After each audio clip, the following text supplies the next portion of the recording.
कि राधा जी को श्राप मिला था। राधा को श्राप दिया था गोलोक धाम में। किसने? श्री दामा ने। और क्या श्राप दिया था? श्राप दिया था कि तुम्हें धरती पर जाकर के जन्म लेना पड़ेगा। जब राधा को श्राप लगा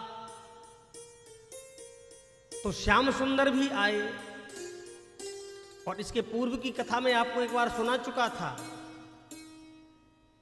किस प्रकार से सृष्टि वर्णन का हमने आपको वर्णन किया था। उसके बाद की ये कथा है।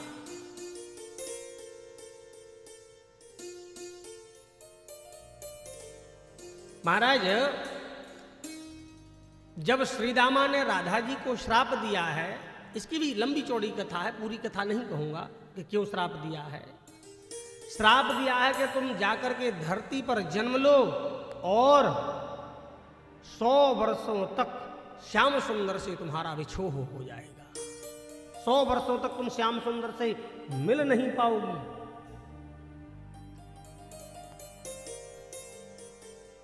जैसे ही श्रीदामा ने ये श्राप दिया है राधा रानी को, तो राधा को भी क्रोध आया और उन्होंने भी श्राप दे दिया। अब जो ब्रह्म वैवर्त पुराण में लिखा है, वो श्रीदामा ने एक बात कही है, और वो बात पता है क्या है? अभी थोड़ा सा समझिएगा, इसको किसी की निंदा स्तुति मत मानना। अभी लगभग 2-3 वर्ष पहले एक प्रसंग बड़ा वायरल हुआ था, उसका बिल्कुल सटीक उत्तर है ब्रह्म वैवर्त पुराण में। क्या? कि राधा की शादी किसके साथ में हुई है? राधा जी की शादी किसके साथ में? तो एक जो बड़े प्रख्यात वक्ता है, उन्होंने कहा था कि रायण के साथ में राधा जी का विवाह हुआ है।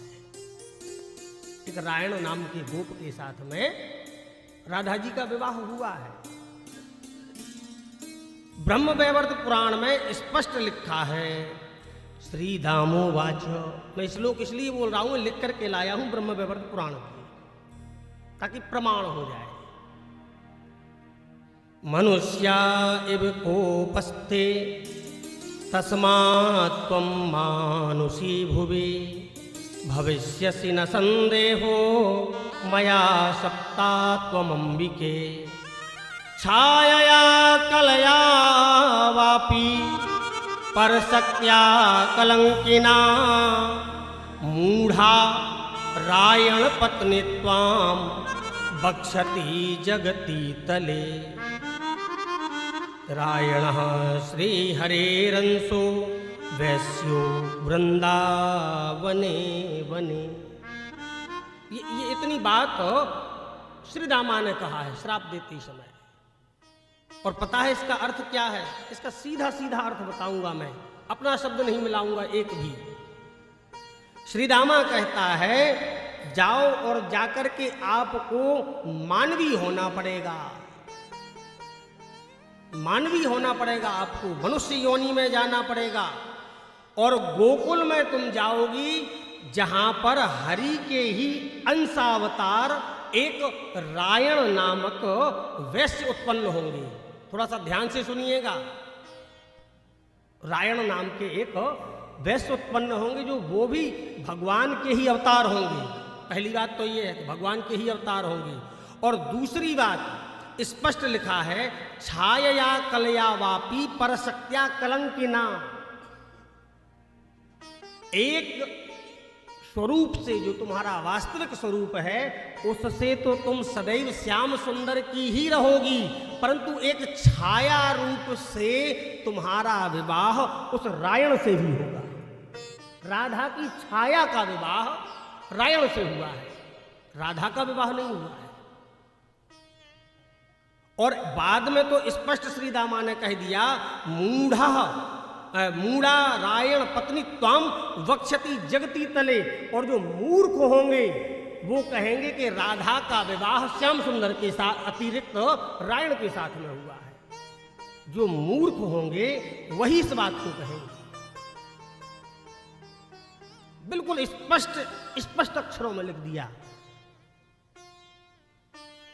तो भैया,